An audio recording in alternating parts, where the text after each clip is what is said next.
ان ظالموں نے ہسپتالوں پر بمباری کی ہے، انہوں نے ریزیڈینشل ایریاز پر بمباری کی ہے۔ یہ جنگ نہیں ہے، یہ صہیونیت کی طرف سے انسانیت کشی ہے۔ ہم اپنے چوک میں پلے کارڈ اٹھا کے پہنچ رہے ہیں، فیس بک پہ ایک پوسٹ لگا رہے ہیں، یوٹیوب پہ ایک پوسٹ لگا رہے ہیں، ایک سٹوری لگا رہے ہیں۔ آیا کہ ہمارا مسلمان ہونے کا فرض ادا ہو جائے گا؟ آیا کہ ہم لوگ فلسطینیوں کے ساتھ جو اظہار محبت یا اظہار ہمدردی کر رہے ہیں وہ اس سے پورا ہو جائے گا؟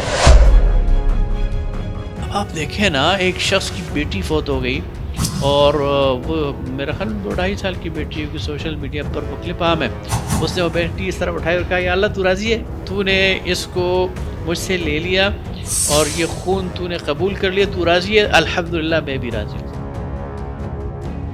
وہ جو بچہ بڑی مشکل سے نیٹ سے نکل کر پب جی سے اور دوسری فلموں سے نکل کر مسجد میں آیا تھا، اس کو پھر بھگا دیا جاتا ہے۔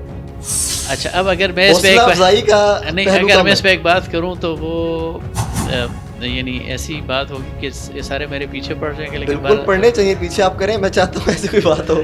اصل میں بدقسمتی دور زوال کی نشانی ہے کہ ملا کا دین اور ہے اور اللہ کا دین اور ہے۔ کیمرہ اور مائک بس آپ کے پاس ہے، آپ بیٹھ جائیں اور آپ جو چیز آپ کے ذہن میں آئے وہ کہتے رہیں۔ یہ تھیٹر جو لگا دیا ہے انجینئر محمد علی مرزا نے یا مفتی، آپ خود آ گئے اس طرف، اچھا، اور وہ حنیف قریشی صاحب نے یا طارق رسول صاحب نے، یہ کوئی بھلائی کا کام نہیں۔ یہ وقاص صاحب نے ایک ہی لائن میں اپنا انجینئر مرزا صاحب کو بھی، حنیف قریشی صاحب کو بھی اور طارق مسعود صاحب کو بھی ڈسکس کر لیا۔ اب میں آ جاتا ہوں ادھر ہی کہ لوگ تو فرقہ کہہ رہے ہیں، آپ 72-73 کی بات کرتے ہیں، انجینئر مرزا صاحب باقاعدہ خود ایک فرقہ بنتے جا رہے ہیں، جو میڈیا کہہ رہا ہے، جو لوگ کہہ رہے ہیں یا جو باتیں ہو رہی ہیں، اس کو آپ کیسے دیکھتے ہیں؟ تو اگر آپ ہر چوک میں تھیٹر لگانا شروع کر دیں اور کہیں گے فلاں جاہل ہے اور فلاں کے بابے ایسے ہیں اور فلاں ایسا ہے، اور ادھر سے دوسری طرف آ جائیں اور وہ کہیں تم ایسے اور تم ایسے ہو، یہ پلمبر ہے یا فلانا ہے فلانا ہے۔ سر مجھے بتائیں، آپ نے اپنے بزرگوں سے کتنا سیکھا؟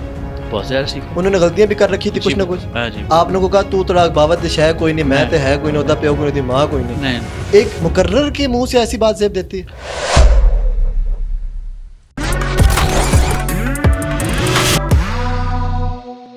بسم اللہ الرحمن الرحیم، السلام علیکم۔ ٹی فور تماشا کی ایک اور پوڈ کاسٹ ساتھ میں ہوں آپ کا ہوسٹ مہراب حبیب۔ آج کے ہمارے جو معزز مہمان ہیں ان کا تعلق واقعین سے ہے، دینی خدمات ان کی بہت ساری ہیں، دینی اور سیاسی اور سماجی شخصیت بھی ہیں، اور بہت سارے ایسے کام میں ہمیں نظر آتے ہیں جو فلاح کے حوالے سے ہوتا ہے، عوامی خدمات کے حوالے سے ہوتا ہے۔ پروفیسر محمد وقاص خان صاحب، السلام علیکم جناب۔ وعلیکم السلام ورحمۃ اللہ۔ کیسے ہیں سر؟ خیریت سے ہیں؟ الحمدللہ بہت۔ سر آپ کی دوسری پوڈ کاسٹ ہے یہ آفٹر 7-8 مہینے بعد تقریباً۔ جی بالکل۔ آپ کو ٹی فور تماشا کا کام کیسا لگتا ہے؟ سچی بات بتائیں ذرا، جب آپ ٹی فور تماشا سنتے ہیں کہ ٹی فور اور تماشا، اس میں بہت ساری شرارتیں سوچتی ہیں، بیلوں کی دوڑ نظر آتی ہے اور آپ کا تھرل نظر آتا ہے، آپ کا جوش جذبہ نظر آتا ہے، اور کہیں آپ ہوٹلوں میں نظر آتے ہیں، کہیں ریستورانوں میں نظر آتے ہیں، تو آپ سب کے پہلو میں ہم نے دین کا بھی بڑا کام کیا۔ ہاں جی بالکل بالکل۔ اس کو آپ کیسے دیکھتے ہیں؟ ہمیں ہیٹ ملتا ہے بڑا کہ یار کیا ٹی فور تماشا ٹی فور تماشا، لیکن وہ غالب کا جو شعر تھا بازیچہ اطفال ہے دنیا میرے آگے، آپ نے مذہبی طبقے کو بھی تماشا بنا دیا۔ یہ اکثر ہمیں جملہ سننے کو ملتا ہے، لیکن بات وہ کہ سچی بات ہضم نہیں ہوتی تو وہ پھر تماشا لوگوں تماشا نظر آتا ہے۔ خیر آپ کا بہت شکریہ، آپ نے ہمیں ٹائم دیا ٹی فور تماشا کو۔ ایک پوڈ کاسٹ کے حوالے سے میری کوشش ہوتی ہے کہ اچھے سے اچھا کام کیا جائے۔ میں آپ کی ذاتی زندگی کی طرف آؤں گا۔ آپ نے دین کے حوالے سے بڑا کام کیا ہے، لکھا ہے، آپ کے والد صاحب نے بھی پڑھایا ہے، اور اسپیشلی سیاست کو اگر چھوڑا جائے تو دین کے حوالے سے آپ کی چہل پہل نظر آتی ہے لوگوں میں۔ موجودہ حالات جو فلسطین کے حوالے سے ہیں اس پہ آپ سٹارٹ کریں، باقی میں آپ کو ساتھ سے چھیڑتا رہوں گا۔ آپ کو دل دکھتا ہے؟ جی بالکل، قلم اٹھتا ہے، زبان چلتی ہے؟ نہیں، فلسطین کا جو ایشو ہے یہ تو سمجھ لیں کہ امت مسلمہ کے قلب میں اسرائیل نے خنجر گھونپا ہوا ہے۔ صحیح۔ اور ظاہر ہے جب آپ کے دل میں خنجر گھپا ہوا ہو تو پھر تو پورا بدن وہ لہو لہان ہوتا ہے اور تڑپ رہا ہوتا ہے، وہی حال ہے۔ سوشل میڈیا کے ذریعے ہمیں نظر آتا ہے کہ وہاں یعنی یہ جنگ نہیں ہے، یہ انسانوں کی نسل کشی ہے، یہ مسلمانوں کی نسل کشی ہے۔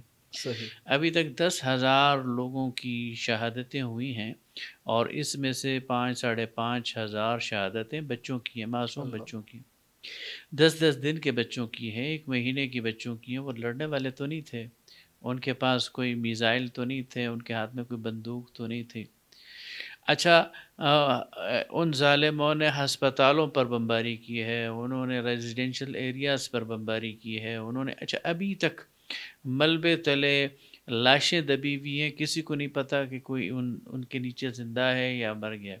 تو ایک انسانی المیہ ہے، یہ جنگ نہیں ہے، یہ صہیونیت کی طرف سے انسانیت کشی ہے اور مسلم کشی ہے، اور بدقسمتی یہ ہے کہ پورا عالم مغرب ان کے ساتھ کھڑا ہے، امریکہ ان کے ساتھ کھڑا ہے، اور شرم کی بات یہ ہے کہ مسلمان حکمران اور عرب حکمران ان کے ساتھ کھڑے ہیں۔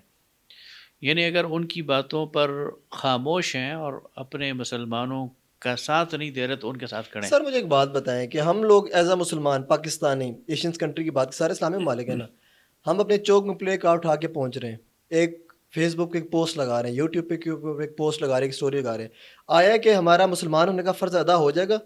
آیا کہ ہم لوگ فلسطینیوں کے ساتھ جو اظہار محبت یا اظہار ہمدردی کر رہے ہیں وہ اس سے پورا ہو جائے گا؟ دیکھیے، لا یکلف اللہ نفسا الا وسعها، میں اس وقت ان سے 5000 کلومیٹر دور ہوں، صحیح.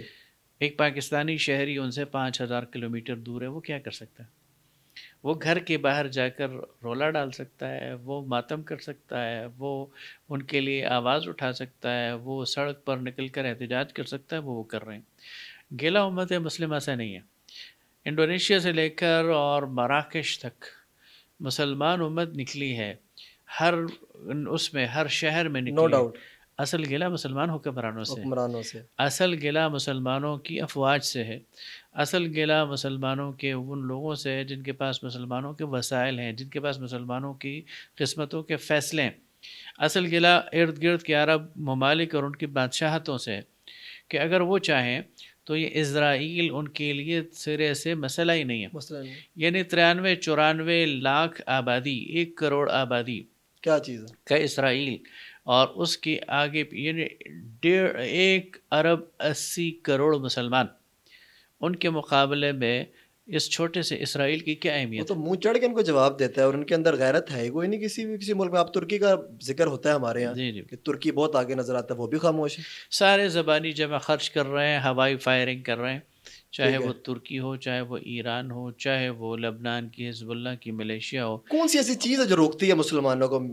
جو مسلمان کا جو لیول ہے، جو اس کا جوش ہے، جو جذبہ ہے، مسلمان تو کسی وہ تو ڈرنے نبی والا ہے کریم صلی اللہ علیہ وسلم نے اس سے بہت پہلے ہمیں بتا دیا تھا کہ ایک وقت آئے گا کہ تم پر کفار اس طرح چڑھ دوڑیں گے جس طرح بھوکے دسترخوان پہ چڑھ دوڑتے ہیں۔ اللہ. صحابہ کرام نے پوچھا یا رسول اللہ کیا اس وقت ہم تعداد میں تھوڑے ہوں گے؟ آپ نے فرمایا نہیں، تم ریت کے ذروں سے زیادہ ہوگے۔ تو صحابہ نے کہا پھر کیوں ہم پر وہ چڑھ دوڑیں گے؟ آپ نے فرمایا تمہیں وہن کی بیماری لگ جائے گی۔ انہوں نے پوچھا قیل وما الوہن یا رسول اللہ، یا رسول اللہ وہ وہن کیا ہے؟ آپ نے فرمایا حب الدنیا وکراہیت الموت، تمہیں دنیا کی زندگی سے محبت ہو جائے گی، موت سے کراہت اختیار کرو گے۔ آج وہ وہن کی بیماری کم از کم مسلمان حکمرانوں کو لگ گئی ہے، ایسی ویسی. اور وہ اس دنیا کو ہی اپنا سارا ملجا و مأویٰ سمجھتے ہیں، اور اس کی وجہ سے آج جو ہے وہ ہم مار کھا رہے ہیں۔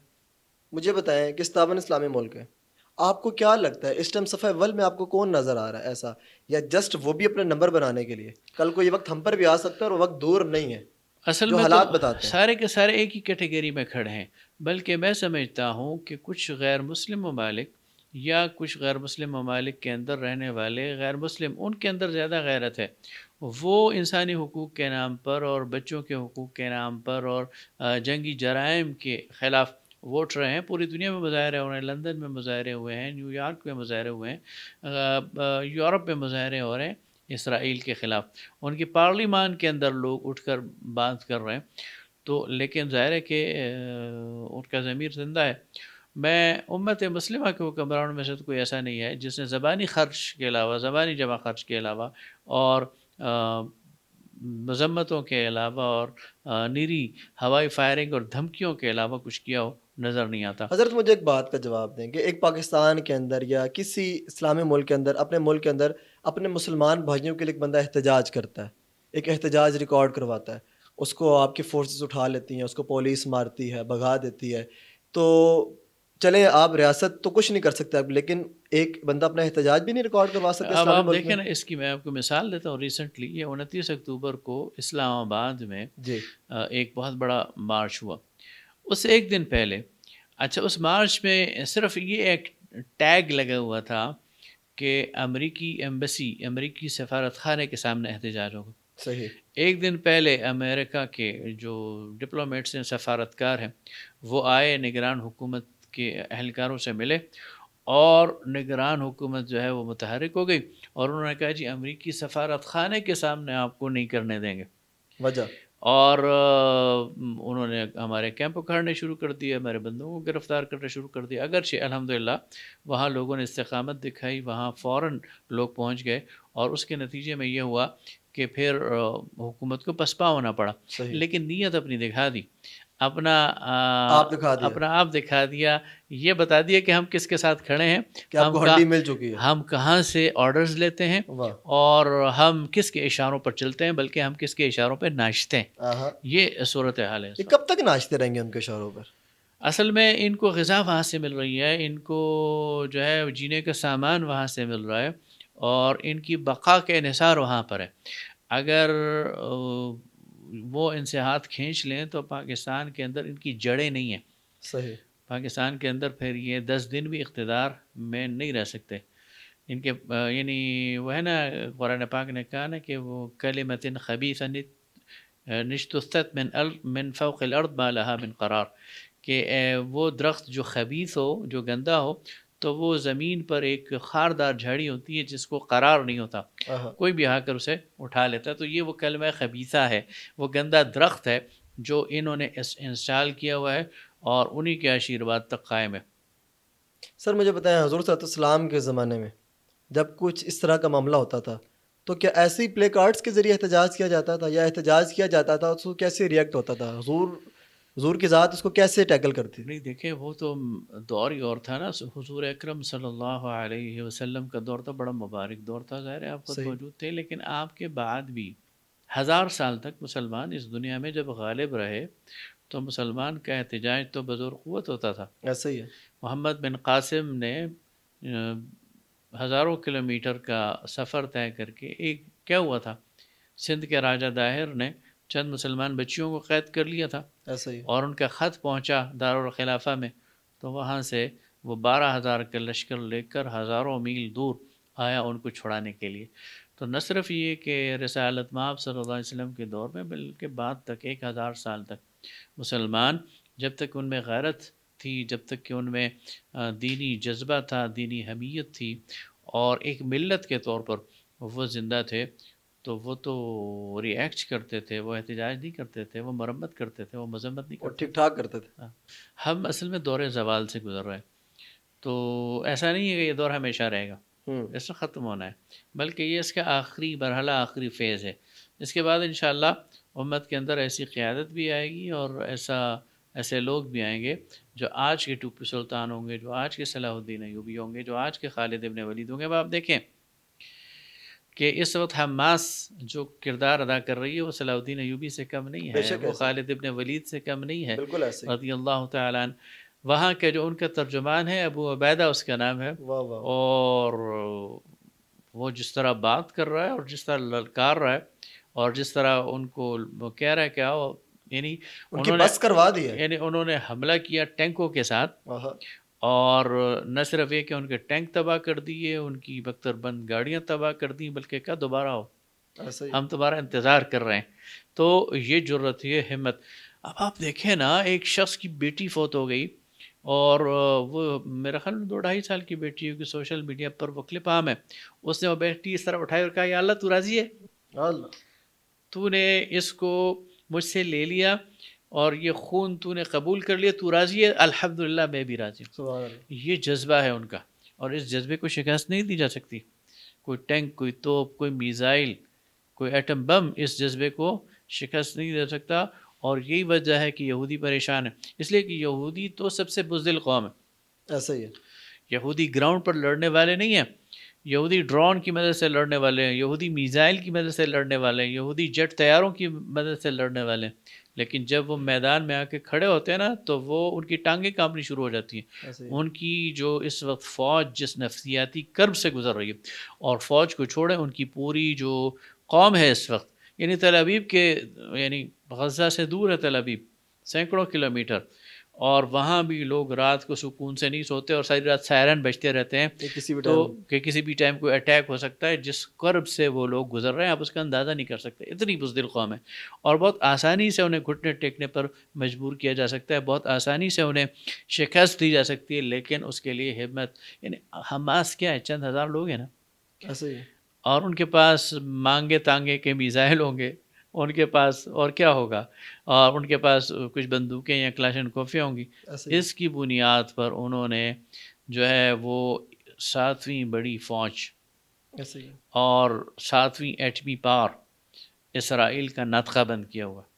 کیسی بات ہے. تو اب پھر کس صلاح یہ الدین قوت ایوب, ایمانی ہے. تو پھر آپ کس صلاح الدین ایوبی کیا انتظار کر رہے ہیں, پھر کس کا انتظار کر رہے ہیں, وہ تو ہے موجود. نہیں وہ تو چلو جو اپنی فائٹ لڑ رہے ہیں نا, جنہوں نے ساتھ کا وعدہ کیا ہے, جنہوں نے مرنے دم تک ساتھ چلنے کا وعدہ کیا ہے, وہ کدھر ہے؟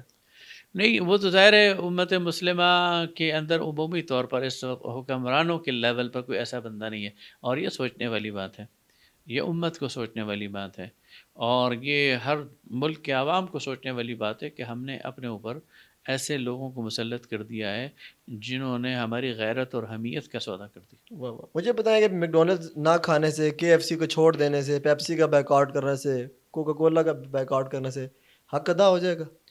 یہ بھی اگر ہو جائے تو بہت بڑی بات ہے. میں آپ کو ایک اور بات بتاؤں, جی جی یہود جو ہے نا, یہود وہ سب سے زیادہ وہ سرمایہ پرست ہیں, بہت زیادہ محبت کرتے ہیں مال سے. واہ اور اگر مسلمان امت مسلمہ, یہ ان کی مارکیٹ ہے, امت مسلمہ ان کا مال خرید رہی ہے, اگر امت مسلمہ ان کا مال خریدنا بند کر دے, ان کی اشیاء خریدنا بند کر دے, تو یہ اکنامک بائیکاٹ اتنا زبردست ہتھیار ہے کہ یہ سارے کان پکڑیں گے, یہ سارے ناک رگڑیں گے, اور یہ سارے آپ کے سامنے آ کر معافی مانگیں گے. لیکن ہمارا نوجوان کہتا ہے کوکا کولا ایک بوتل پینے سے کیا ہوتا ہے یار, میں نے تو پیپسی پی تھی, ڈیو پی تھی, خیر ہے میرے ایک پینے سے میرا کون سا وہاں کچھ بچت ہو جائے گی. یا میں تو یہ کہتا ہوں کہ دیکھیے, جب آپ کوکا کولا یا پیپسی یا میک ڈونلڈ, تو آپ کو اس میں ان بچوں کی تصویر نظر آنی چاہیے جن پر بمباری ہو رہی ہے. اب آپ دیکھیں نا, میک ڈونلڈ نے تو اپنے آپ کو ننگا کر کے بتا دیا نا, برہنہ ہو کر آ گیا کہ وہ اسرائیلی فوج کو مفت کھانا دے رہا روزانہ. ایسے ہی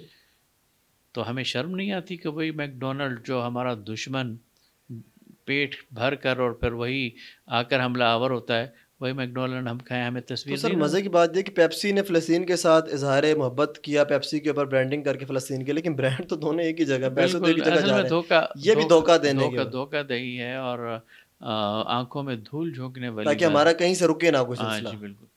تو اس پر امت کو پورا ایکشن لینا چاہیے. اور اچھا میں آپ کو بتاؤں اس کا فرق پڑتا ہے, جی ان کی شیئر سٹاک مارکیٹ میں گرتے ہیں, ان کے بزنس میں نقصان ہوتا ہے, اور ان کی جو رگ ہے شہرگ وہ سکڑنے لگ جاتی ہے, یہ پھڑکنے لگ جاتے ہیں. اچھا چلے آ جائیں حضور صلی اللہ علیہ وسلم کی سیرت کی طرف. جی بالکل. مجھے بتائیں آج کے دور میں حضور صلی اللہ علیہ وسلم کی سیرت کے اوپر کیسے عمل کیا جا سکتا ہے اس پرفتن دور میں؟ دیکھیے جی, سب سے پہلی بات تو یہ ہے کہ نبی کریم صلی اللہ علیہ وسلم قیامت تک کے لیے پیغمبر ہے, بے شک, ہر دور کے لیے, ہر علاقے کے لیے, ہر زبان کے لیے.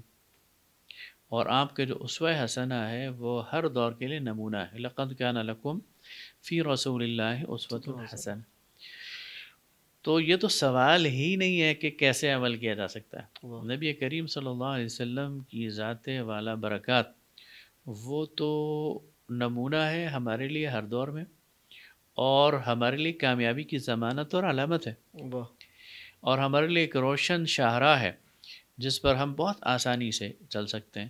لہٰذا آج ہو, آج سے 1000 سال پہلے ہو, یا آج سے 1000 سال بعد, نبی کریم صلی اللہ علیہ وسلم کی سیرت, آپ کی سنت, آپ کا اسوہ, وہ ہمارے لیے بہترین زندگی گزارنے کا طریقہ ہے, اور اسی میں کامیابی کی ضمانت ہے, نہ صرف آخرت کی بلکہ اس دنیا کی. واہ. نبی کریم صلی اللہ علیہ وسلم کی سنت اور سیرت پر عمل کر کے ہم اس دنیا کے اندر بھی یعنی کامیابی حاصل کر سکتے. میں آپ کو ایک مثال دیتا ہوں. صحابہ کرام رضوان اللہ تعالی علیہم اجمعین, وہ نبی کریم صلی اللہ علیہ وسلم کی سنت پر جس طرح عمل کرتے تھے اور جس طرح اس پر فدا ہوتے تھے, تو اس کی جو مثالیں ہمیں ملتی ہیں کہ 2 صحابی ایران کے بادشاہ کے دربار میں بیٹھے ہیں دسترخوان پر, صحیح, اور کھانا کھا رہے ہیں اور ایک صحابی سے لقمہ نیچے گر جاتا ہے واہ اور وہ اسے اٹھا کر کھا لیتے ہیں تو دوسرے فرد اسے وہ نہیں مارتے کہ یہ کیا کر رہے ہو، یہ کیا سوچیں گے. تو وہ آگے سے جو بات کرتے ہیں وہ ہے اصل میں کہ ان احمقوں کے لیے میں رسول اللہ کی سنت چھوڑ دوں اور واہ دوبارہ جان بوجھ کر لقمہ گراتے ہیں اور پھر اٹھا کے کھا لیتے واہ ہیں. واہ واہ واہ یہ ہے اعتماد، یہ ہے اپنائیت، یہ ہے تعلق. واہ. یہ مسلمانوں کا ہو جائے نا وہ ناقابل شکست ہو جائے. سر آج کا جوان، میں حضور کی سیرت کی جب بات کرتا ہوں تو مجھے آج کا نوجوان یاد آتا ہے، مجھے اپنا آپ یاد آتا ہے. میں نے آپ نے جو لباس زیب تن کر رکھا ہے یہ شریعت کے اندر ہے کہ نہیں مجھے نہیں پتا، لیکن آج کا جوان 70 ڈھانپتا ہے، کچھا پہنتا ہے، وہ شارٹ جس کو کہتے ہیں، ٹراؤزر یا شارٹ جو بھی کہتے ہیں، اور یہاں سے کہتا ہے کہ ناف تک میرا بدن پورا ہے. وہ کہتا ہے میں اس پہ جو کمفرٹیبل فیل کر رہا ہوں، میں یونیورسٹی میں بھی جانا چاہتا ہوں، کالج میں بھی جانا چاہتا ہوں، زمانے میں پھرنا چاہتا ہوں، مجھے روکو مت. اور ہمارے علماء یا ہم لوگ اس کو کہتے ہیں کہ سر پر دستار بھی رکھو، ٹوپی بھی پہنو، ویسکوٹ بھی پہنو، سویشل کو جو شلوار قمیص پہنو، پانچے بھی اوپر کرو. کیسے لے کے چلیں گے ہم اس کو؟ اچھا یہ تھوڑی غلط فہمی ہے. اچھا نبی کریم صلی اللہ علیہ وسلم نے جو شریعت دی ہے نا، جی اس شریعت میں ہمیں اصول دیے ہیں. صحیح اس کو میں آپ کو بتاؤں گا تہذیب اور تمدن کا فرق. صحیح. ایک ہے اسلامی تہذیب اور ایک ہے تمدن. تہذیب ہمیں اصول دیتی ہے، ان اصولوں کی روشنی میں پھر تمدن وہ جو ہے وہ رواج پاتا ہے.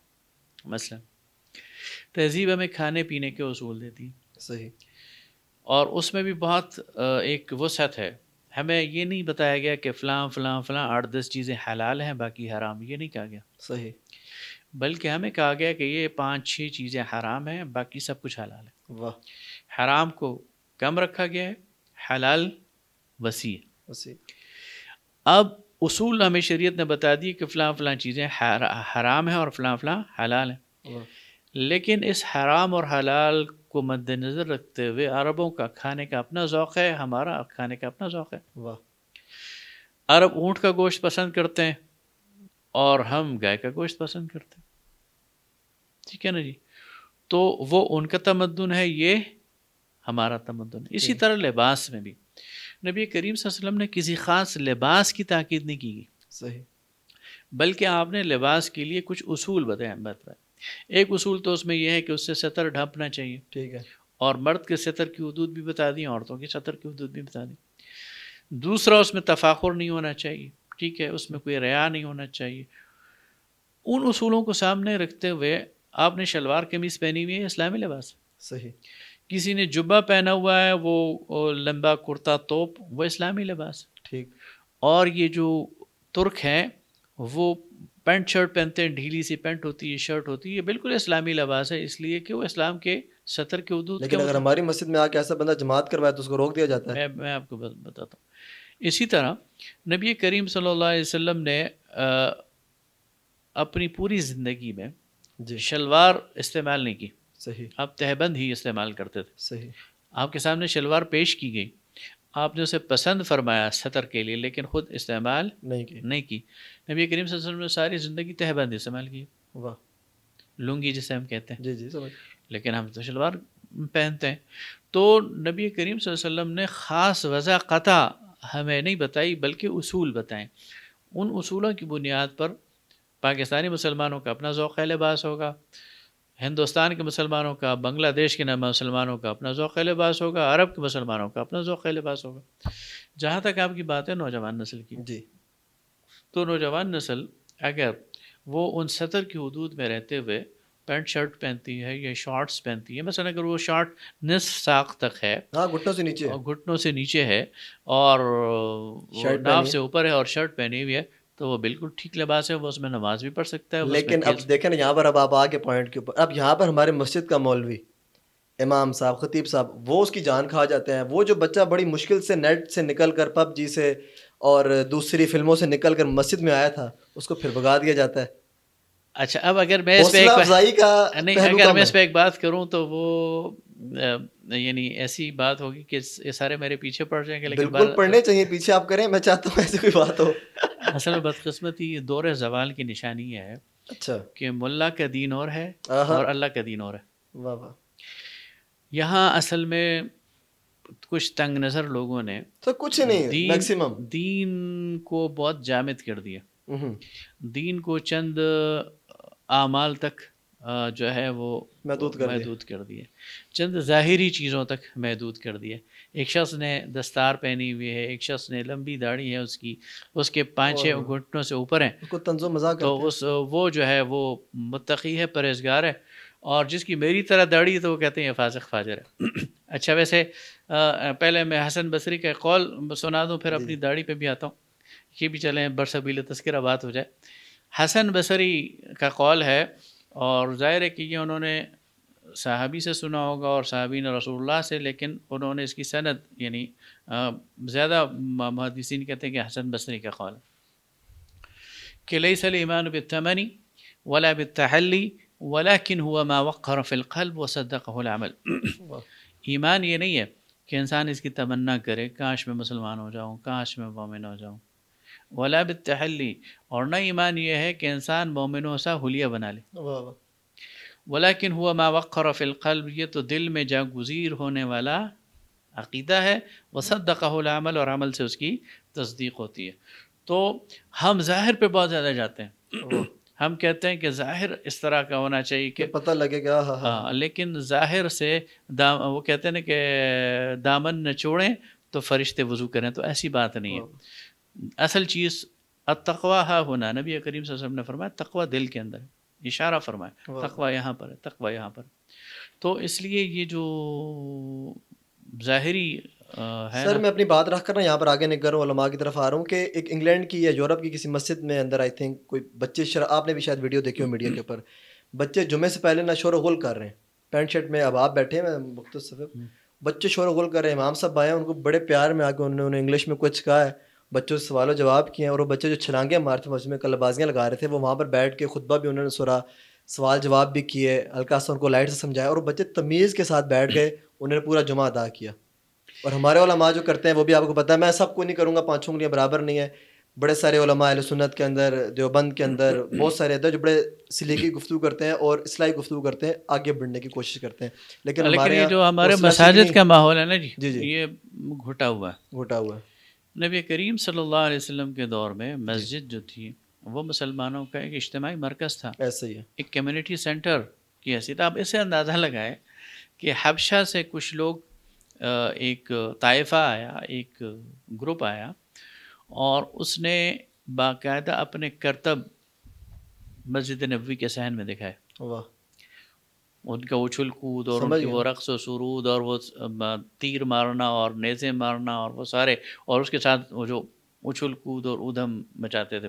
یہاں تک کہ نبی کریم صلی اللہ علیہ وسلم نے اس کو خود ملاحظہ فرمایا، اور ام المومنین حضرت عائشہ صدیقہ رضی اللہ تعالی عنہا سے فرمایا کہ تم نے دیکھنا ہے؟ انہوں نے کہا ہاں دیکھنا ہے. تو نبی کریم صلی اللہ علیہ وسلم کی آڑ لے کر آپ کے پشت مبارک کے پیچھے کھڑی ہو کر آپ کے کندھے سے انہوں نے اس سارے منظر کو دیکھا. اس سے آپ اندازہ لگا سکتے ہیں کہ مسلمانوں کی جو مسجد ہے، ہم نے تو مسجد کو بچوں کے لیے بالکل یعنی نو گو ایریا بنایا ہوا ہے، بلکہ بزرگ آتے ہیں تو ایک چپیڑ لگا کے کہتے ہیں وہ پیچھے چلے جاؤ، نو گو ایریا بنایا ہوا ہے. حالانکہ یہ تو بہت بڑی علمیہ کی بات ہے. یہ بات ہے، اگر آپ کی پچھلی صف میں بچے نہیں ہیں تو آپ کو تو افسوس کرنا چاہیے کہ جب ہم نہیں ہوں گے تو یہ مسجدوں میں کون آئے گا؟ آج یہ بچے ہیں، کل ہی یہ مسجدوں کا بات کریں گے. سر دور حاضر میں فرقہ واریت کو لے کر بہت زیادہ جو ہے نا باتیں ہو رہی ہیں، اور علماء کو ٹارگٹ کیا جا رہا ہے، اور وہ خود بھی ہوتے ہیں ایک ہائپ بنانے کے لیے میڈیا پہ. ابھی کچھ ٹائم پہلے ہی مفتی طارق مسعود صاحب کا ایک بیان آیا جس کے اوپر میری ایک پوڈ کاسٹ کے اوپر ریئیکٹ کیا گیا خاتون کی طرف سے، فاطمہ فضل صاحبہ کی طرف سے. انہوں نے کہا کہ فرقوں کو فالو کرو، فرقہ والی طرف میں آ رہا ہوں. تو انہوں نے کہا کوئی بھی فرقہ فالو کر لو. اب مجھے بتائیں، انہوں نے یہ کہا مفتی طارق مسعود صاحب نے، ان کی نشاندہی نہیں کی کہ کون سا فرقہ فالو کرنا ہے، اور اس چیپٹر کے اوپر خاتون نے ان کو پکڑ لیا کہ ان کی بات جائز نہیں ہے. آپ اس کو کیسے دیکھتے ہیں کہ اس 72-73 فرقوں میں جو ہونے ہیں یا ہیں، ان میں سے کس کو فالو کرنا چاہیے، اور آپ کسی کو بھی فالو کر سکتے ہیں؟ اصل میں میرا یہ خیال ہے کہ اس حدیث کو صحیح کانٹیکسٹ میں رکھ کر سمجھنے کی کوشش نہیں کی گئی. صحیح. اس کا اطلاق ان فرقوں پر نہیں ہوتا ہے جو فقہی مذاہب ہیں. صحیح. فقہی مذاہب مثلا 4 ہیں، فقہ حنفی ہے، فقہ حنبلی ہے، فقہ مالکی ہے، فقہ شافعی ہے، یہ سارے کے سارے اہل سنت والجماعت ہیں، اور اس لحاظ سے ایک ہی فرقہ ہے. صحیح. تو اس کے اندر جو فروعی اختلافات ہیں ان کی بنیاد پر فرقہ تو بنانا ہی نہیں چاہیے. اصل میں جو مفتی طارق مسعود نے بات کی وہ المیہ ہے. وہ المیہ یہ ہے کہ یہ جو ہمارے سکہ بند علماء ہیں جی جی یہ لوگوں کو جامد رکھنا چاہتے ہیں. یہ کہتے ہیں لوگ اپنے ذہن سے نہ سوچیں صحیح بلکہ کسی ایک طرف لگ جائیں. صحیح. جس نے دیوبندی بننا ہے وہ دیوبندی بن جائے، جس نے بریلوی بننا ہے وہ بریلوی بن جائے، اور بس آنکھیں بند کر کے بھیڑ کی طرح وہ چلتا رہے، کسی دوسری طرف تو یہ تو دیکھے. غلط ہے نا سر، تو یہ صحیح نہیں ہے. صحیح نہیں ہے. باشعور مسلمان اس کو خود سوچنا چاہیے. اس کو اللہ تعالیٰ نے فکر کی آزادی دی ہے، عقل دیا ہے، شعور دیا سر ہے. اس سب کے ساتھ پھر آپ ایک بڑے اینکر پرسن ہیں، ایک بڑے ایک اسکالر ہیں، آپ آن کیمرہ آ کر یہ بات تو نہیں کر سکتے نا کہ آپ کسی کو بھی فالو کر لیں. ہاں جی. یا تو پھر آپ بتائیں، نشاندہی کریں. نہیں، اس کا بہتر طریقہ یہ ہے کہ آپ جس فقہ کو فالو کرتے ہیں کریں، جی ہاں. لیکن دوسروں کو جو ہے وہ آپ اتنی اس پر تنقید نہ کریں کہ انہیں گویا اسلام سے نکال دیں. صحیح. یعنی امام شافعی رحمہ اللہ کا قول ہے کہ میں اپنی بات کو ٹھیک سمجھتا ہوں، صحیح. لیکن اس میں غلطی کا امکان سمجھتا ہوں. واہ. اور دوسرے کو غلط سمجھتا ہوں لیکن اس کی بات کو ٹھیک ہونے کا امکان بھی سمجھتا رکھتا ہوں. وہ ٹھیک بھی ہو سکتا ہے اور میں غلط بھی ہو سکتا ہوں. لیکن اگر میں کہوں کہ نہیں میں ہی ٹھیک ہوں اور دوسرا ہی غلط ہے، یہاں پر آ کر مسئلہ خراب ہوتا ہے. مسائل پیدا تو ہوتے ہیں. اس نفسیاتی کیفیت سے نکلنا چاہیے، دوسرے کو سپیس دینی چاہیے. اچھا، دوسرے کی نیت کو دیکھیں نا جی. ہر بندہ اپنے نیت کے ساتھ ہے، انما الاعمال بالنیات، اور وہ نیت پر ہی اٹھایا جائے گا. تو ہمیں لوگوں کی نیت پر شک نہیں کرنا چاہیے اور ان کو سپیس دینی چاہیے، اور ان کے لیے اللہ تعالیٰ سے دعا بھی کرنی چاہیے کہ اللہ تعالیٰ ہم سب کو ہدایت پہ دے. لیکن مسئلہ کہاں ہے؟ جی. اور خاص طور پر جب تک یہ سوشل میڈیا کا طوفان بدتمیزی آ گیا ہے، ایسا ہی ہے. ہر ایک نے تھیٹر لگا رکھا ہے اپنا اپنے سٹائل میں. ہر ایک نے ٹھیا بنا لیا اپنا. صحیح. اور یہ مائک اور یہ ہاں ہمیں تو نہیں کہیں ٹارگیٹ کر رہے. نہیں، یہ دیکھیں نا، یہ کیمرہ اور مائک بس آپ کے پاس ہے، آپ بیٹھ جائیں اور آپ جو چیز آپ کے ذہن میں آئے وہ کہتے رہیں. اور اس میں جب آپ مرچ مسالہ ڈالیں گے، کسی ایک کو ٹارگٹ کریں گے، اسے 2-4 سنائیں گے، وہ غصے میں آئے گا، وہ آپ کو جواب دے گا، وہاں سے آپ کا چورن بکنا شروع ہو جائے گا، عوام تماشا دیکھے گی. یہ تھیٹر جو لگا دیا انجینئر محمد علی مرزا نے یا مفتی، اچھا آپ خود آ گئے اس طرف. اچھا، اور وہ حنیف قریشی صاحب نے یا طارق مسعود صاحب نے، یہ کوئی بھلائی کا کام نہیں. یہ وقاص صاحب نے ایک ہی لائن میں اپنا انجینئر مرزا صاحب کو بھی، حنیف قریشی صاحب کو بھی اور طارق مسعود صاحب کو بھی ڈسکس کر لیا. اب میں آ جاتا ہوں ادھر ہی کہ لوگ تو فرقہ کہہ رہے ہیں، آپ 72-73 کی بات کرتے ہیں. انجینئر مرزا صاحب باقاعدہ خود ایک فرقہ بنتے جا رہے ہیں. جو میڈیا کہہ رہا ہے، جو لوگ کہہ رہے ہیں، یا جو باتیں ہو رہی ہیں، اس کو آپ کیسے دیکھتے ہیں پھر؟ دیکھیں نا، مسئلہ یہ ہے کہ ہر بندہ 100% غلط بھی نہیں کہتا. جی ہاں.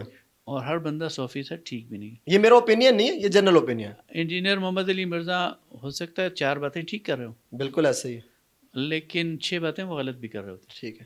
دوسری بات یہ ہے کہ ان کا انداز ٹھیک نہیں ہوتا، اور یہ جو پھکی دینے والا انداز ہے اور للکارنے والا، یہ دین کا انداز نہیں ہے، یہ حکمت والا انداز نہیں ہے. صحیح.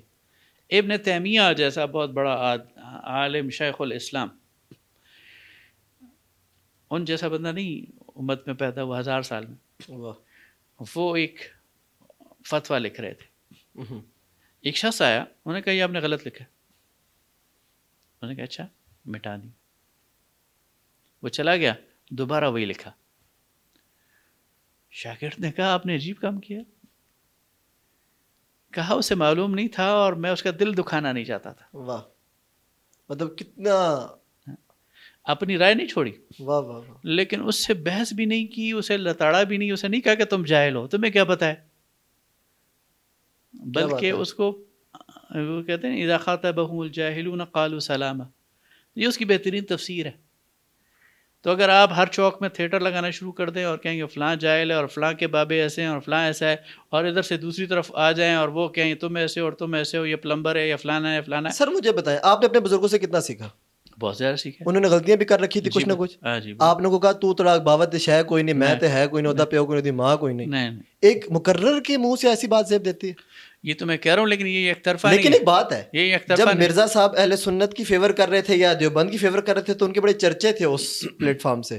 جب انہوں نے رخ پھیرا تو پھر آپ بھی اس کے مخالف ہیں, پھر بریلوی مسلک کے میں بھی ان کے مخالف مخالف نہیں ہیں. ہوں, میں مخالف نہیں ہوں, میں انہیں نصیحت کرتا ہوں, نصیحت کرتے میں ہیں. انہیں نصیحت کرتا چلیے ہوں. آپ کا حسن زن ہے, دیکھیں مسئلہ یہ ہے کہ اس کی ایک بہت بڑی فالوونگ ہے, بہت بڑی, نوجوانوں کی اکثریت اسے فالو کرتی ہے. وہ ساری باتیں غلط بھی نہیں کر رہا, بالکل ایسے ہی ہے. ٹھیک ہے, لیکن اس کا ایک تو انداز ٹھیک ہو جائے. ہوں, لیکن مسئلہ یہ ہے کہ اگر وہ چورن نہ بیچے تو پھر کوئی اس کو فالو نہیں کرے گا. نہیں ہو سکتا انداز ٹھیک, تو نہیں, میں کہ پھر لوگ فالو نہیں کریں گے نا, فالو نہیں کریں گے. یہ بھی ایک مسئلہ ہے نا. اگر مرچ میں مسالہ مثلا ضروری ہے, میں اپنی بات کرتا ہوں کہ میں عموماً دھیمے لہجے میں بات کرتا ہوں, اور بڑا تو خوبصورت لگتا ہے. لوگ مجھے کہتے ہیں تم ذرا ایگریسو ہو جاؤ, تم فلاں کی, تو اس لیے کہ اس کے بغیر تم بات یعنی ڈلیور تمہاری نہیں جو ہوگی بات آپ کی. کوئی سنے گا نہیں, کوئی اس پر ریئیکٹ نہیں کرے گا, کوئی دو چار گالیاں نہیں دے گا, کوئی جواب نہیں دے گا تو سنے گا. لیکن اس نفسیاتی کیفیت سے ہمیں خود بھی نکلنا ہے اور قوم کو بھی نکالنا ہے, خاص طور پر نوجوان نسل کو. دیکھیں سیاست کے اندر یہ انتہا پسندی آ گئی ہے, مذہبی معاملات میں انتہا پسندی آ گئی. ہم قوم ہے یار, ہم پاکستانی ہیں, صحیح کہہ رہے ہیں آپ, لیکن اگر ہم ایک دوسرے کے ساتھ دست پہ گریباں ہو جائیں تو مشکل ہو جائے گا. تو پھر کیسے ایگزسٹ سر کیا. مجھے بتائیں کہ مرزا صاحب جو بات کر رہے ہوتے ہیں بعض کا تو بات ٹھیک ہوتی ہے, لیکن ایسا نہیں لگتا آپ کو کہ جوش خطابت میں وہ بات کا مطلب چینج ہو جاتا ہے, اور وہی ان کے لیے جو پازیٹیو وے میں بات جا رہی تھی وہ ان کے گلے نیگیٹو پڑ جاتی ہے. میں آپ سے گزارش کر چکا ہوں نا کہ انداز کہنے کا جو انداز ہے جی جی, وہ, اب میرے ذہن میں ایک بات آ رہی تھی لیکن کہوں گا نہیں, کر دیں لیکن کر دیں. نہیں وہ شاید یہ موقع نہیں ہے کہ انسان ایک بات اچھے طریقے سے بھی کہہ سکتا ہے کر سکتے اور ہیں. برے طریقے سے بھی کہہ سکتا ہے, اور بات کنوے کرنا اس کے لیے جو ہے وہ اس کی حکمت اور دانائی اسے آنی چاہیے. آج کل مرزا صاحب مناظرے کے لیے بڑا ایکٹیو نظر آ رہے ہیں, کبھی ان کی طرف سے ہوتا ہے, کبھی حنیف قریشی صاحب کو آپ سنتے ہوں گے, پسند تو نہیں کرتے کہیں زیادہ؟ دیکھیں جی, میں سب کا احترام کرتا ہوں, حنیف قریشی صاحب کی خدمات بھی ہیں, لیکن بعضوں کا جوش خطابت میں وہ بھی پٹری سے اتر جاتے ہیں. بہت زیادہ, اور لیکن یہ ہے کہ گنجائش نکال لیتے ہیں وہ پھر, لیکن آج کل دوبارہ مرزا صاحب کے ساتھ کچھ ان کی کولیبریشن ہونے لگی ہے. اسی طرح مفتی طارق مسعود صاحب, وہ بھی جب 4 شادیوں پر آتے ہیں تو پھر انہیں کچھ اور نظر نہیں آتا. اور اسی طرح اچھا, میں نے ایک دفعہ آفر کی تھی کس کو؟ ان دونوں کو, مفتی طارق مسعود صحیح صاحب کو اور انجینئر محمد علی مرزا صاحب کو, کہ میں آپ کو ایک درمیانی مقام فراہم کرتا ہوں صحیح, اور آپ دونوں کی سیکیورٹی کا بھی ذمہ لیتا ہوں, اور یہ بھی ذمہ لیتا ہوں کہ آپ کی گفتگو کے دوران ہم امن و امان بھی برقرار رکھیں گے, ڈیکورم بھی برقرار رکھیں گے. آپ نے کوئی مناظرہ کرنا ہے تو ہماری دعوت قبول کریں, ہمارے پر کیا تشریف لیں. جواب ملا پھر اس کا؟ کسی نے کوئی جواب نہیں دیا, لیکن یہ یا تو آن لائن بیٹھیں گے ایک دوسرے کے ساتھ, اس لیے کہ مجھے یہ خطرہ ہے کہ یہ اگر آمنے سامنے لائیو بیٹھے تو یہ اگر نہیں تو ان کے جو ہے متبعین ہیں وہ ایک دوسرے کو مار دیں گے. تو آپ کو لگتا ہے جو 26 نومبر کو جو مناظرہ ہونے جا رہا ہے حنیف قریشی صاحب کا اور مرزا صاحب کا, ہو پائے گا؟ مجھے نہیں علم کہ اس کی تفصیلات کیا ہیں, اور اچھا, آپ کے میں نہیں, لیکن وہ ہونے جا رہا ہے, ایک اینکر پرسن ہے, ان کے تھرو ابھی مسئلے مسائل چل رہے تھے, لیکن اللہ کرے کسی طرح کوئی تو آیا آمنے سامنے کو, ہمیں بھی کچھ سمجھ آئے کیا ہو رہا ہے کیا نہیں ہو رہا. اچھا مجھے پتا ہے, آپ نے بڑا اچھا کہا کہ آپ نے ان کو آفر کیا, اگر اب آپ چیلنج کریں یا آفر کریں, کرنا چاہیں گے؟ جی, میں چیلنج نہیں کر رہا, میں آفر کر رہا ہوں, ایک برادرانہ مشورہ دے رہا ہوں کیا مطلب کہ اسلام. جی بالکل, ہم انہیں ایک درمیانی جگہ پرووائڈ کر سکتے ہیں, اور یہ بھی کوشش کریں گے کہ اس میں وہ پرامن طریقے سے دوستانہ فضا میں ایک دوسرے کے ساتھ بحث کر سکیں. مشکل ہے, خیر چیلنج آپ کا یا آپ کا پیغام پہنچا دیتے ہیں ہم لوگ آگے. مجھے بتائیں کہ طارق جمیل صاحب, جن کو بہت بڑی آڈینس ہے, جو ان کو لوگ سنتی ہے, پسند کرتے ہیں, اور ان کے جو بیان کا انداز ہے بڑا پسند کیا جاتا ہے, ایسی اہل سنت کے اندر رضا ثاقب مصطفی صاحب کو لوگ پسند کرتے ہیں. جب یہ لوگ بات کرتے ہیں تو فرقہ واریت نظر نہیں آتی, ایک اچھا وے میں وہ سمجھاتے ہیں کہ دل پہ لگتی ہے بات. ابھی جو مسئلے مسائل ان کے ساتھ چلے, ان کے بیٹے کی شہادت کے بعد, فوتگی کے بعد, جو انہوں نے جو رسم کل کا اناؤنس کیا اور دعا بھی کی, اپنے ہاں تو وہ سب کو منع کرتے ہیں, لیکن اپنے بیٹے کے جنازے پر انہوں نے سب کچھ اعلان بھی کر دیا, دعا بھی کر دیا. آپ اس کو کیسے دیکھتے ہیں؟ یہ سوال. سب سے بڑی پہلی بات تو یہ ہے کہ یہ ایک بہت بڑا حادثہ ہے, حادثہ ہے, اور ایک باپ کے لیے جو ہے وہ واقعی ایک بیٹے کی, جوان بیٹے کی موت یہ کوئی کم سانحہ نہیں. اولاد تو سب کے سانجھے ہوتے ہیں. اور اس میں یہ سمجھتا ہوں کہ ہمیں مولانا طارق جمیل صاحب کے ساتھ اظہار ہمدردی بھی کرنا چاہیے, اور انہیں اسپیس بھی دینا چاہیے. ٹھیک ہے, اس موقع پر ان پر تنقید نہیں کرنی چاہیے, اس لیے کہ مولانا خود ایک ڈپریشن کا اس وقت مجھے شکار نظر آ رہے ہیں, اور ظاہر ہے کہ ایسا ہوتا ہے جب کوئی اتنا بڑا حادثہ ہوتا ہے. اور آپ دیکھیں، میں قرآن پاک اگر آپ پڑھیں، اور یقیناً آپ پڑھتے ہوں گے، سورہ یوسف میں تو اللہ تعالیٰ حضرت یعقوب کے بارے میں فرماتا ہے کہ وَبِيَضَّتْ عَيْنَاهُ مِنَ الْحُزْنِ وَهُوَ كَظِيمٌ. جب حضرت یوسف علیہ السلام ان سے جدا ہو گئے تو روتے روتے حضرت یعقوب کی آنکھوں کی بینائی چلی گئی، اللہ. اور وہ یعنی بہت ہی، یعنی قدیم کہتے ہیں جس نے غم پی لیا ہو، واہ. یعنی ایسی کیفیت، غم ان پر طاری ہو گیا تھا اور ان کی بینائی بھی چلی گئی. تو پیغمبر کی اولاد اگر جدا ہو جائے تو پیغمبر پر یہ گزرتا تو ایک عام انسان کی تو بات ہی اور ہے. اس لیے مولانا طارق جمیل صاحب کو میرا یہ خیال ہے کہ ان چیزوں پر ہمیں ہدف تنقید نہیں بنانا اسپیس دینی چاہیے، چاہیے، اسپیس اس میں دینی ذہن چاہیے. رکھنا اگر چاہیے. وہ اپنے بیٹے کے لیے دعا کرتے ہیں یا لوگوں سے کہتے ہیں کہ دعا کرو یا ختم پڑھوا دیتے ہیں تو اس کو کوئی فقہی مسئلہ نہیں بنانا چاہیے، کوئی ایشو ایسا نہیں بنانا چاہیے چلے کہ ہم اسپیس رکھ لی میں نے، بالکل رکھ لی، لیکن کسی اور کے جنازے کے لیے اسپیس نکلے گی یہ؟ نہیں ہونی چاہیے. سر ویسے جنازے کی بات دعا کرنا وہ غلط تو نہیں ہے؟ جنازہ خود دعا ہے، تو بس یہی ایک مسئلہ چھوٹا سا، جنازہ خود بس دعا. یہی ایک جواب تھا، مجھے مل گیا. ہاں. تو باقی مجھے آگے نکل رہا ہوں میں تھوڑا سا، اور آپ کی دینی خدمات لکھنے کھانے کے حوالے سے تھوڑے سے ٹائم ہم ڈسکس کرتے ہیں، پھر انشاءاللہ اس کو اختتام کے مراحل میں لے کے چلتے ہیں. کیا آپ کچھ سمجھتے ہیں کہ جو پروفیسر وقاص خان کیا تھے، اب کیا ہیں، کیا کیا اس یوتھ کے لیے؟ میری زندگی میں 2 لائنیں ہیں. صحیح. ایک تو میری عام دنیاوی تعلیم ہے، میں صحیح. اسی طرح سکولز میں پڑھا، کالجز میں پڑھا، یونیورسٹیز میں پڑھا. صحیح. میں نے پشاور یونیورسٹی سے ایم اے کیا پولیٹیکل سائنس میں، پھر رفا یونیورسٹی سے ایم ایس کیا پبلک پالیسی اینڈ گورننس میں. تو یہ تو میرا دنیاوی صحیح. وہ ہے. ساتھ ہی ساتھ میں بالکل اسکول لائف سے ہی دین کے ساتھ الحمدللہ جڑ گیا تھا اپنی فیملی بیک گراؤنڈ کی وجہ سے. صحیح. پھر مجھے ایسے اساتذہ میسر آئے جنہوں نے مجھے عربی پڑھائی، جنہوں نے واہ. مجھے قرآن پڑھایا، اور اس کے نتیجے میں پھر میں عربی لٹریچر اور قرآن کے ساتھ جب وابستہ ہوا، اور پھر میں نے اسلامی تاریخ کا اور فقہ کا اور حدیث کا بھی مطالعہ کیا، اور اس کے نتیجے میں نبی کریم صلی اللہ علیہ وسلم کی سیرت کا بھی مطالعہ کیا، اور اس کے ساتھ ہی ساتھ پھر میں نے بالکل جوانی ہی کے دور میں سیرت النبی صلی اللہ علیہ وسلم پر ایک طالب علم کی حیثیت سے کام بھی شروع کیا. واہ. پھر میری پہلی کتاب الروح والریحان وہ 2006 میں مختصر سیرت رسول آئی، اور اس کے بعد پھر سیرت کے مختلف پمفلیٹس آتے رہے. ایک میری کتاب درود و سلام پر ہے، صلو علیہ وآلہ. سبحان اللہ. اس میں نبی کریم صلی اللہ علیہ وسلم پر جو درود ہے اس کے حوالے سے احادیث کو جمع کیا گیا ہے. اسی طرح ایک ریاض الانوار ہے جس میں نبی کریم صلی اللہ علیہ وسلم کے شمائل، آپ کا حلیہ شریف وہ بیان کیا گیا ہے. واہ. پھر اس کے ساتھ ساتھ میں نے ایک کتاب حال ہی میں 2 سال پہلے لکھی تھی، قادیانیت ختم نبوت کے حوالے سے، جو عقیدہ ختم نبوت ہے نوجوان نسل کو آسان الفاظ میں سمجھانے کے لیے، قادیان کی خانہ ساز نبوت. تو وہ الحمدللہ ایک کتاب ہے. پھر ایک میں نے کتاب جو مبسوط کتاب ہے وہ اسلامی فلاحی ریاست کے عنوان سے لکھی. تو یہ تھوڑا بہت تصنیفی کام ہے، جو میں یہ تو نہیں کہتا میں اسکالر ہوں، میں طالب علم ہوں اور ایک طالب علمانہ مطمئن کاوش. لائف کے ساتھ آپ ڈلیور کر رہے ہیں الحمدللہ. آخری میسج کیا دینا چاہیں گے اپنی عوام کو، یوتھ کو، اسلامک حوالے سے، دنیاوی حوالے سے؟ دین جو ہے وہ بہت حساس معاملہ ہے، ضروری کتنا ہے آج اور کے دور میں بہت پڑھنا؟ زیادہ ضروری ہے اور حساس معاملہ ہے، اس لیے اس میں آنکھیں بند کر کے کسی کو فالو نہ کریں. صحیح. آنکھیں کھول کر عقل اور شعور اور فکر کے ساتھ اور کوشش کریں. دیکھیں ہم انگریزی زبان تو سیکھتے ہیں نا، بالکل 7 سمندر پار کی زبان ہے، اور ہم اچھی فلوئنٹلی انگریزی بول بھی لیتے ہیں اور سمجھ بھی لیتے ہیں، لکھ بھی لیتے ہیں. عربی تو ہمارے لیے اتنی اجنبی نہیں ہے، اردو کے آدھی سے زیادہ اردو وہ عربی پر مشتمل ہے. عربی زبان اگر ہم سیکھ لیں تو قرآن کو سیکھ لیں گے، نبی کریم صلی اللہ علیہ وسلم کی حدیث کو سیکھ لیں گے. اچھا ہم عربی نبی سیکھیں تب بھی اردو زبان اتنی رچ ہے، اور اردو زبان میں اتنا کام ہوا ہے دین پر، قرآن پر، حدیث پر، تفسیر پر، سیرت پر، کہ ہم ٹائم نکالیں تو اپنے دین سے پوری طرح واقف ہو سکتے ہیں. لہٰذا کوئی کسی کے پاس یہ بہانہ نہیں ہے، جو اسکول کالج گوئنگ ہے اس کے پاس یہ بہانہ نہیں ہے کہ میرے پاس دین کو کی معلومات حاصل کرنے کے ذریعہ نہیں ہے. بہت سارے ذریعے ہیں.